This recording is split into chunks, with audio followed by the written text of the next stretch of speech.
Misambaravara ny raharaham-pirenena hoy Andriamatora Solondre samy mitonona ho mpandresy avokoa ireo kandida amin'ny rahalahy ny fanonina tamin'ny fividianana filoham-pirenena farany teo nefa ny ray amin'izy ireo ihany no hipetraka eo amin'ny toerany filoham-pirenena miahy ihany mety isian'ny krizy vaovao indray araka izany ity mpikambana eo anivon'ny fiarahamonim-pirenena ity ka dia n'izao izy dia tsara ihany ny anatanterahana ny fampitana ny fitanana soratra eo ampelantanan'ireo kandida amin'ny rahalahy ireo.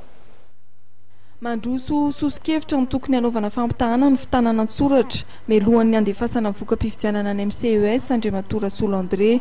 Io izay nambaran'ity mpikambana ao amin'ny fiarahamonim-pirenena ity fa vahaolana tokana ahafahana miala amin'ny tsy fampitokisana eo amin'ny kandida roa sy ny fiahiahiana ny vokatra izay avoakan'ny senita.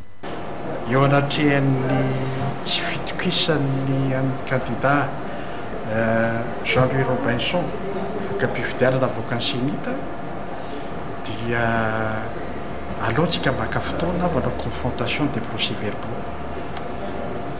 Atao les confrontations des procès-verbaux mba hialana amin'ny confrontation tout court.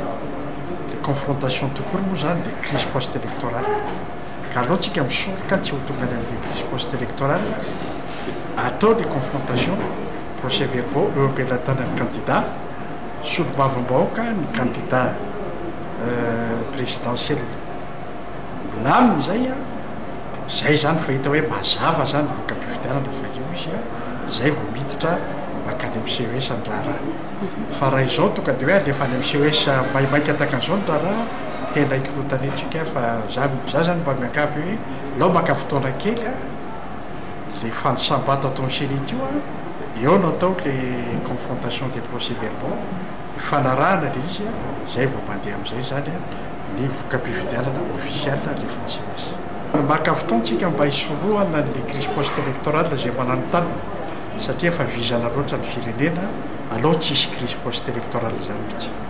No mafisina Andriamatora Solondre fa ao anatin'izao fanangonam-bokatra tanterahan'ny senita izao ny tokony hanatotosana ny fampitahana ary rehefa vita izay vao mandeha ny anivon'ny fitsarana amin'ny sanany fifidianana ny CES amin'ny voka-pifidianana.